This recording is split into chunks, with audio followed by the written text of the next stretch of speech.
Assalamualaikum warahmatullahi wabarakatuh. Kali ini kita akan mempelajari tema 1, indahnya kebersamaan, subtema 3, bersyukur atas keberagaman, pembelajaran 6. Sebelumnya, adik-adik telah mengenal dan berlatih bagaimana melakukan permainan engklek atau dende-dende. Ayo kita mengenal dan berlatih permainan tersebut lebih lanjut.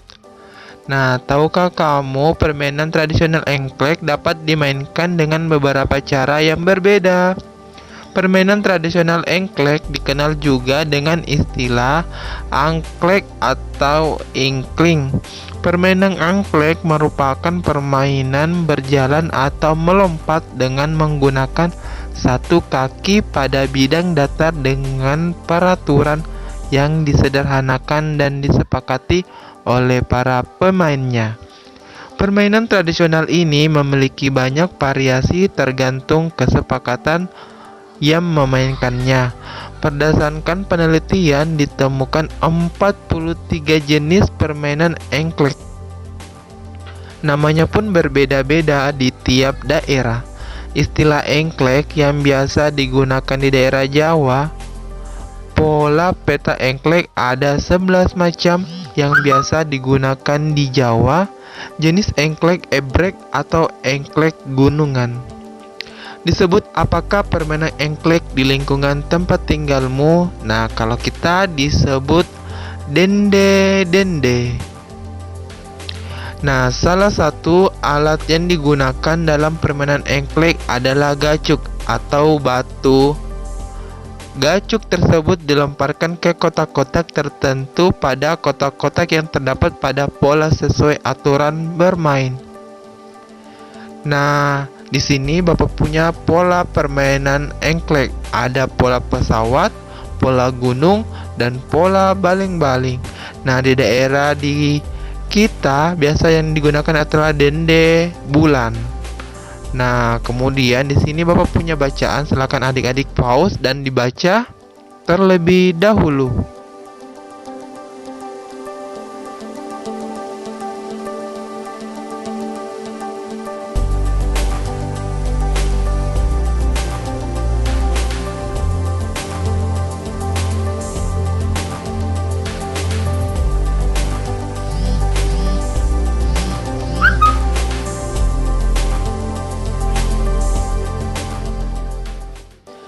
Nah, setelah membaca, adik-adik tuliskan gagasan pokok beserta ringkasan dan buat tabel seperti ini.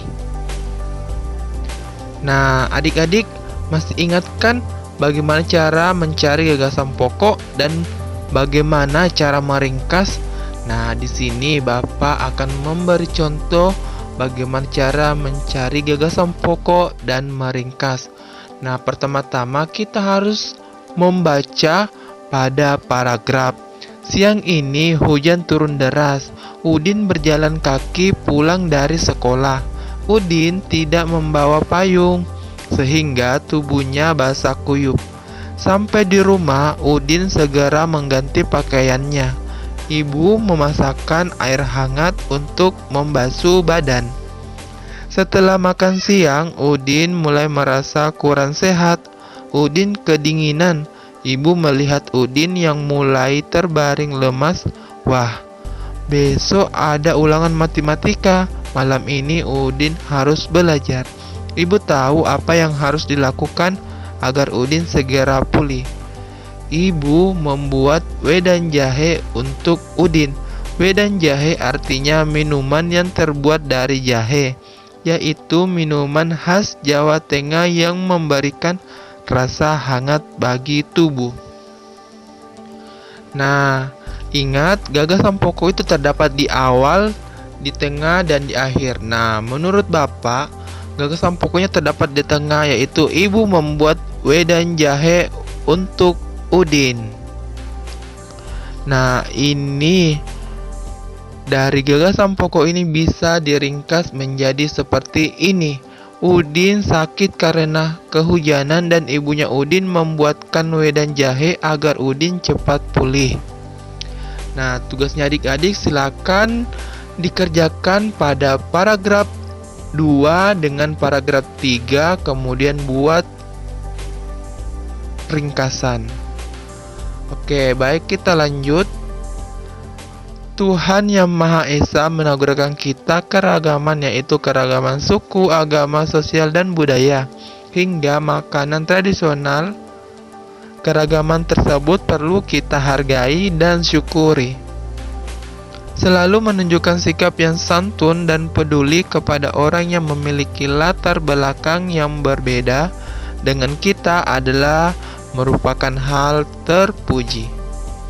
Nah, kesimpulan, hari ini kita telah memahami variasi gerak dasar jalan, lari, lompat, dan lempar melalui permainan yang dimodifikasi atau olahraga tradisional. Kemudian, kita telah mengidentifikasi berbagai bentuk keberagaman suku, bangsa, sosial, dan budaya di Indonesia yang terikat persatuan dan kesatuan.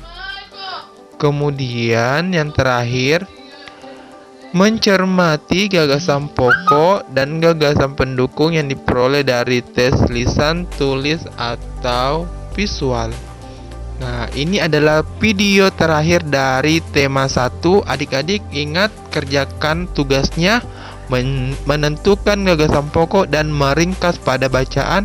Assalamualaikum warahmatullahi wabarakatuh.